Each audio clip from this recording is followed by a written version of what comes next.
What's going on, guys? Matt here, service industry coach. Hey, I just want to jump on the camera real quick and share this story with you, something that happened to me in my home service business today. So long story short, about 2 nights ago, I'm laying in bed. It's pretty late, 10:30, 11, and I get an email, and it's basically from Google, and it's a 1-star review. We don't get very many 1-star reviews, so I'm like, what in the world's going on? So I look, I've got my phone here. I look, and the lady basically said, been waiting on a quote for 2 weeks and hadn't gotten it. They told me it'd be there within 24 hours. So she was upset that she called for a quote and it never came. It fell through the cracks. We're really busy. When I say things like that, don't ever fall through the cracks, I mean like ever. So, but it did, right? We made a mistake. We all make mistakes. And so, long story short, that 1-star review came in, and the next morning I made sure that that quote was done at 8 a.m. for her to have, right? And so our office emails it over, and that was a few days ago. Today, I'm going to read these to you, okay? Today we get this email, and she's emailing our office manager, Sheila. Hi, Sheila. I ended up going with another service, picked another company. Thanks for trying on your end. I have my own business, so I take things like a 24-hour turnaround statement, which turned into 2 weeks, pretty seriously. Had Kimberly not referred you all, I wouldn't have even called back. So first off, we didn't get it to her. Second, she was a referral. Pretty painful, right? So I respond. All these emails go to our office, but I also get them. They get forwarded to me. So I responded to her. I said, hi, Joanne. I totally understand. We are so busy and very understaffed due to labor-type positions being hard to fill. Your quote slipped through the cracks as our sales staff has been fulfilling labor the last few weeks. We take total responsibility for that. I apologize for the bad experience. I noticed today you left us a 1-star review on Google. If there's anything we can do to get you to remove that, we would appreciate it. If you look at our reviews on multiple sites, 1 star is far from our normal operations.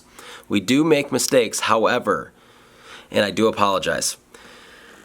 Have a good weekend, right? So I'm trying to save us a little bit. Like, we lost the job. Like, can you just please take that review down? She responds, I'll remove the review as you totally fessed up, with a smiley face. And then she says, we send out $10 Panera gift cards when we make a mistake in our company. Thankfully, we don't send out too many, but we do own up to it when we make a mistake. Have a good one. I said, well, thank you.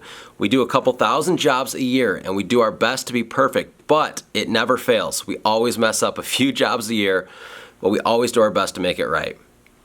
Hopefully in the future we can earn your business. Thanks for being so understanding. Okay, so I thought that was the end. But then she emails us back one more time at 7 p.m. tonight. How about this?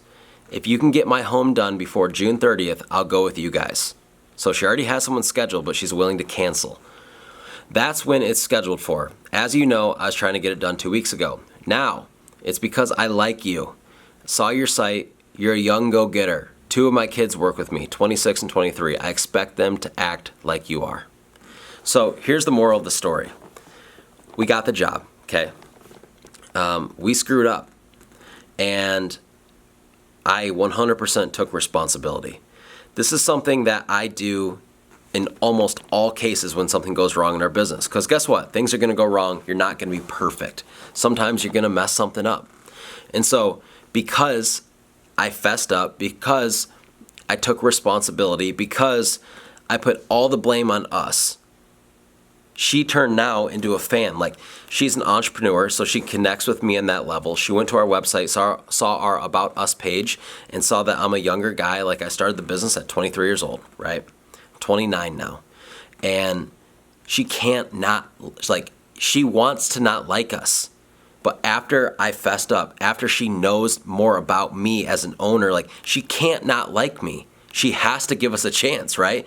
And that's what I just read to you. Like, it's not fake. I just read an email that came in this evening from my business. And I'm telling you guys, begin to run towards problems. If you do that, and if you do not shy away from fixing things, even if sometimes the customer is a little overboard, even if it's going to cost you money, even if you're going to lose your butt on that job, I'm telling you, hand over fist, always pays off to do the right thing and to make things right, even if you don't feel like maybe everything was your fault. So I just wanted to share that with you guys today. I hope it motivates you guys. And for one, you're not alone. We all mess up, right? But two, run towards your problems.